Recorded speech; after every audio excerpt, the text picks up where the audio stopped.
Jamal Abdul Babu ni mjumbe wa halmashauri kuu ya taifa ambaye anawakilisha mkoa huu wa Mwanza. Kwanza tunashukuru sana kwa ujio wa naibu waziri wa michezo ndugu yetu Mwana FA. Lakini kimsingi kwamba ujio huu unaweza kuwa na faraja, kwanza yeye kazi zake za kila siku hasa kwenye michezo, katika ukaguzi wa viwanja.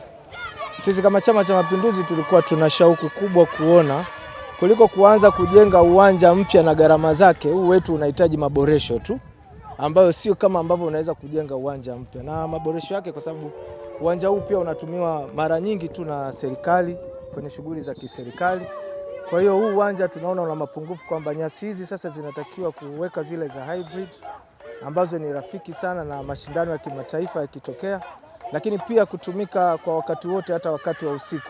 Kwa kiwanja kama hichi kinahitaji kuwepo na zile taa za usiku, ambapo viwanja vingi sana tunaona vimeshapata kufikia huko. Pamoja na kwamba sisi tunaweza tukafanya hivyo kama chama, lakini pia kushirikiana na serikali ni jambo zuri, kwa sababu pia kiwanja hichi kinatumika mara kadhaa na serikali, pamoja na kwamba ni property ya Chama cha Mapinduzi. Kwa hiyo tungefurahi sana kwamba naibu waziri umekuja, na tungeona ni vizuri sana ukapita ukakagua sehemu kama ambavyo unaona hakuna taa, lakini maboresho ya nyasi hizi zikawekwa zile za kisasa zaidi, basi tunaona inaweza kuleta ufanisi kwenye hasa katika sekta ya michezo ambayo wewe una dhamana husika. Na mimi nimejionea, nilikuwa hali naifahamu kwenye makaratasi kwa siku za karibuni, nilikuwa sijaja, nimekuja nimejionea mwenyewe. Na nimepokea maombi kutoka kwa uongozi wa Chama cha Mapinduzi mkoa wa Mwanza kuhusiana na mambo kadhaa ambayo tunafaa kuyafanya. Sasa niseme jambo moja ambalo kwanza limeulizwa sana hata bungeni, la ukarabati wa viwanja kadhaa ikiwemo CCM Kirumba. Tulikuwa na mpango kweli wa kukarabati viwanja 5 ambavyo vyenyewe vinamilikiwa na taasisi ambazo sio serikali, na mpango huo haujafutwa lakini haujaiva. Tunaendelea kufanyia kazi hali itakaporuhusu, na tutakapokuwa na kitu cha kusema kuhusiana na jambo hilo tutatoa ufafanuzi mzuri, lakini tuna mipango mizuri ambayo tutaitekeleza hali kadhalika. Lakini kwa sasa naona, kwa mimi ninavyoona, tatizo kubwa zaidi kuliko yote ambayo nimeambiwa leo ni kuhusiana na taa za uwanja huu.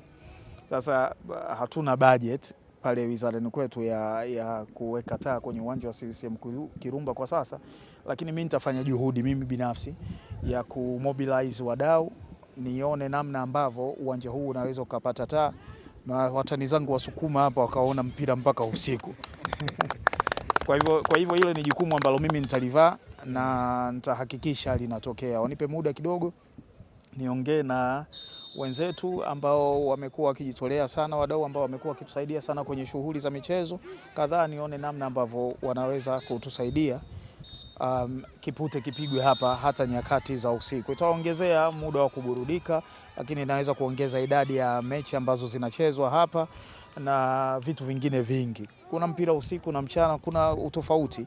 Hata idadi ya watu wanaohudhuria mechi usiku na wanaohudhuria mechi mchana ni tofauti, kwa sababu watu mchana watu wengi wanakuwa kwenye shughuli zao za kawaida, tofauti na usiku ambapo watu wengi wamepumzika na wanaotumia muda huo kuburudika, ikiwamo kutazama shughuli za michezo.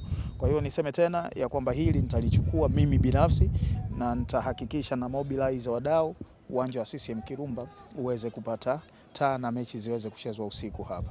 Niwaambie tu viongozi wa Chama cha Mapinduzi, yote ambayo mmeyasema, ndugu yangu Mneki, bosi wangu, tumeyapokea na tutayafanyia kazi.